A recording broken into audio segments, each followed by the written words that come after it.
ஐயா வணக்கம். வணக்கம். எப்படி இருக்கீங்க? நல்லா இருக்கேன். நல்லா இருக்கீங்க. விஜய் நல்லா இருக்காரா? அவருக்கு நல்லா இருக்காரு. ரொம்ப நல்லா இருக்காருன்னா ஒரு டவுட்டா இருக்கு. விஜய்க்கு தான் ஓட்டு போட நான் சொல்றது ஆக்சுவலி அரசியல் ரீதியா இல்ல, பர்சனலா நல்லா இருக்கு. எப்படி பத்தியாடா குழம்புற நழுவுற மீன் மாதிரி. அப்ப விஜய்க்கு ஓட்டு கிடையாது.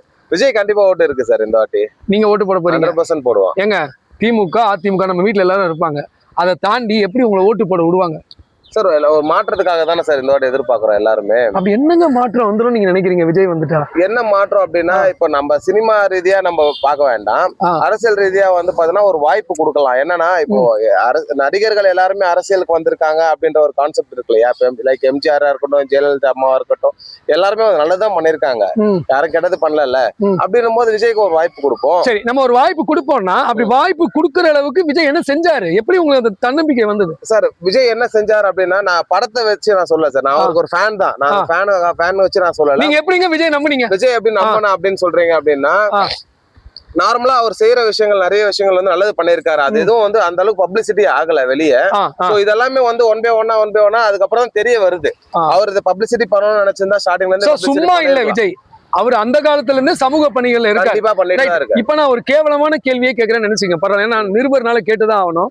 த்ரிஷா விஜய் காதல் அதெல்லாம் வந்து எல்லாரும் திட்டுறாங்கல்ல, மனுஷனுக்கு ஒரு ஒழுக்கம் வேணும், அதை பத்தி உங்க கருத்து சார்? அது வந்து இப்போ சொல்றேன், அவங்க ரெண்டு பேருக்கு காதல் இருக்கா இல்லையான்றதை எப்படி ஜட்ஜ் பண்றாங்கன்னு தெரியல. அது அவங்க பர்சனல் லைஃப். அவங்க பர்சனல் லைஃப் சார். எல்லாருக்குமே ஹியூமன் இருக்கு. அதான் கேவலமான கேள்வி நானே கேட்டேன். எல்லாரோட லைஃப்லயும் அந்த பர்சனல் லைஃப்னு ஒண்ணு இருக்கும் சார். இதையும் விட்டுருங்க. விவாகரத்து, சங்கீதா விஜய் விவாகரத்து, ஒரு இது குடும்பத்தை கூட பார்க்க முடியாத மனுஷன் எப்படிங்க நாட்டை பாப்பான்றாங்கல்ல சார்? இப்போ சொல்றேன், இத்தனை வருஷம் இல்லாத அந்த விவகாரத்தை இப்ப எதுக்கு சார் வருது? இதுல இருந்து பாலிடிக்ஸ் கண்டிப்பா. ஓகே, இப்ப முக்கியமான கேள்வி, ஜனநாயகன் படத்தை நம்ம தியேட்டர்ல பார்க்க முடியலன்னு வருத்தப்பட்டா அதை நீ போன்லயே பாருன்னு ஒரு ஆளு வெளியிட்டாப்ல.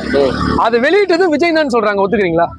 ஆக்சுவலி அது விஜயா இருக்காதுன்னு எனக்கு தோணுது சார். ஏன்னா எப்படி சொல்றீங்க சார்? சார் இப்போ நாடே இந்த குழப்பத்துல இருக்கு. இப்ப எல்லாருமே வந்து இந்த படத்துக்காக நாங்களும் ரொம்ப ஆவலா இருந்தோம். இதனால வராத படம் இன்னைக்கு இணையத்துல வந்து வெளியிட்டு இருக்காங்க அப்படின்னா, இது கண்டிப்பா ஒரு திட்டமிட்ட செயலா தான் இருக்கும். எல்லாருக்கும் பாலிடிக்ஸ் தான்ன்றது எல்லாருக்கும் தெரியுது. இது சும்மா ஒரு நார்மலா நடந்த விஷயம் கிடையாது. கண்டிப்பா இருக்காது.